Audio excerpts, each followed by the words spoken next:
Okay, good day. If anybody happens to be there or eventually sees us, I'm still testing and what have you to see how you use this damn thing. You'll have to put up with a bit of noise because my air conditioner has decided that it doesn't want air condition anymore at the moment. So it's just pumping hot air out. And this is summer here. So there's already plenty of hot air outside. I don't need to make it any hotter. And in fact, the air coming out of the air conditioner is actually hotter than the wind outside. So I've turned the air around about now, and I'm using the old Model 260 air conditioning, 2 windows down and 60 mile an hour. So so there you have it. As you can see, we're also in a bit of drought here. Australian trees are pretty hardy and they're used to not having much precipitation. And, you know, they'll hang on pretty well, but it's a native's will anyway. But even these, probably to people that aren't Aussies wouldn't notice so much, but the leaves are drooping pretty good, so.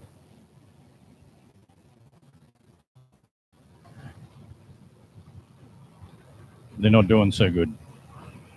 They're a variety of gum tree or eucalypt out there.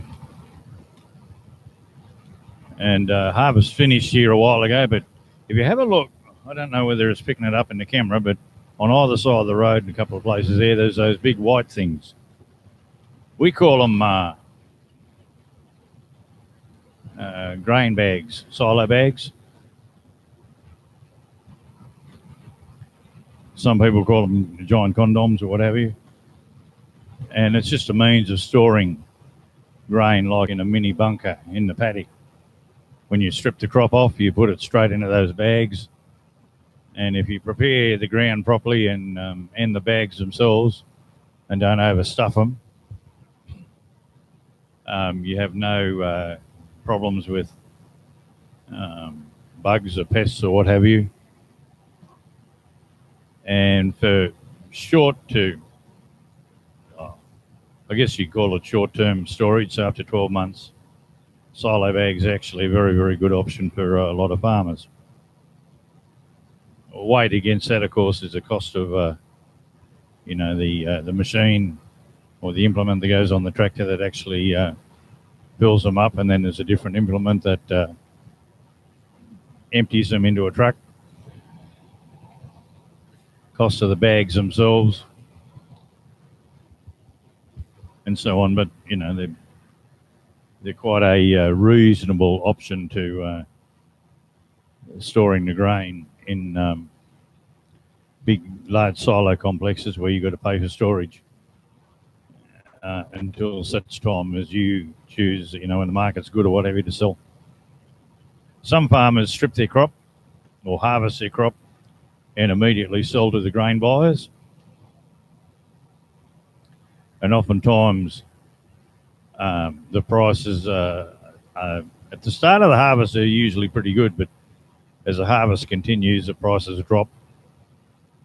And some farmers opt to retain ownership of that grain and then sell it again later when the prices improve again. And for that sort of short-term storage, silo bags are very good. You'll see a little bit of irrigation up here on the right-hand side directly. We're very, very close here to the Murrumbidgee River.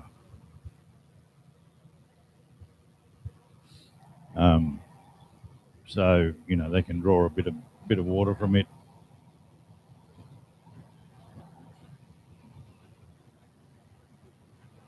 The main reason for this, of course, is just to give it a bit of a test transmission, have a listen to the audio and what have you. and decide if sometime in the future I want to actually do a few of these. I don't know if there's an option with a simultaneous broadcast on Faceplant or somewhere else as well. I don't know. I've noticed this live option, for I don't know, a period of time, maybe a couple of months, maybe 6, I don't know. But I've never tried it before. This live streaming on YouTube. It works okay on Facebook. Not real flash. The audio is a bit ordinary. I've found for me. But then I'm competing with an awful lot of background noise. I don't have a pristine sound insulated studio with studio microphones and equipment. So what you get is what you get. Excuse me, I'm coughing a bit because I got a bit of grain dust on the lungs earlier on, and grain is not good for you.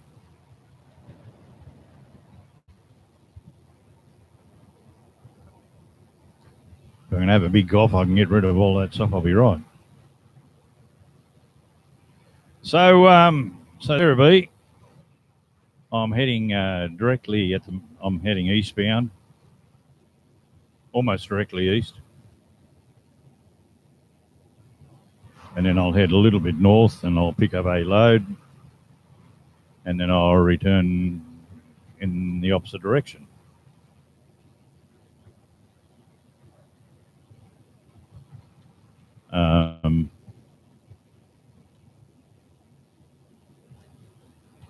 Every now and then I have a truck buff if someone comes on here and has a look, and not very often. I mean, I don't get a lot of viewers and listeners and what have you, and that's fine. I am not the centre of anybody's universe, nor should I be. But every now and then somebody does lob in and they're quite interested in trucks and all of that caper. It's just what I do. It's not something that I'll, exhort to the world. But anyway, if anybody does call in here and they are interested, the view is here at the front of a Kenworth T909.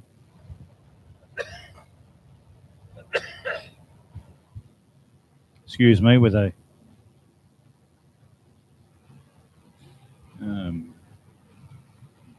Cummins ISX set at about 550 horsepower and I think about 2,050 foot-pound of torque with an 18-speed Road Ranger and all that stuff.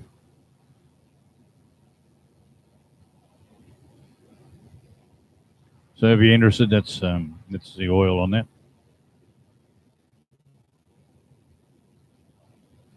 So I really haven't got much to add at this stage. If I had something interesting, I'd point it out. But, the life of a truck driver, whether it's in this country or any other country, anywhere in the world, is 90% boredom.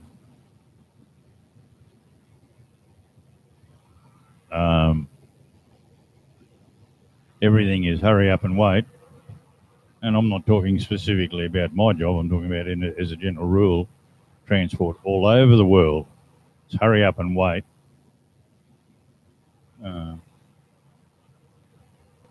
The only thing they remember is the last bad thing you done.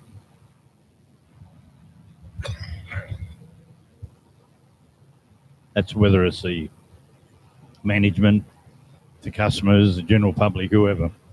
They don't remember the millions of good things you did in the meantime. They just remember the bad things. And nobody wants you to do anything illegal. Nobody wants you to put your life or anybody else's life in danger, which is all great stuff. Until such time as they need whatever it is that you've got on your truck. then, oh no, I need it yesterday. You know, doesn't matter who you put at risk, we need it here yesterday. And that is universal in transport everywhere in the world. Anybody that might be wondering about that. Anyway, that will do for the minute. I'll end this stream, go back and have a look at it, listen to it, and see how it sounds or what have you. Again, I apologise for the wind noise. Normally I have the windows up, but it's just too bloody hot without the air conditioner running. I'm not sure if you can actually hear that or not, because what I hear in my ears and what is being recorded is not necessarily exactly the same. Reason being is I use an external microphone, which I do a little bit of jiggery pokery and trickery with to try and reduce the background noise to the lowest level I possibly can by reducing microphone gain and shaping the frequency response of the microphone a little bit to try and attenuate those sounds which are, you know, part of the ambient noise in the background. Sometimes it's successful and sometimes it's not. It's a little bit of, I don't know what you'd call it really. Jiggery pokery will do. Excuse me.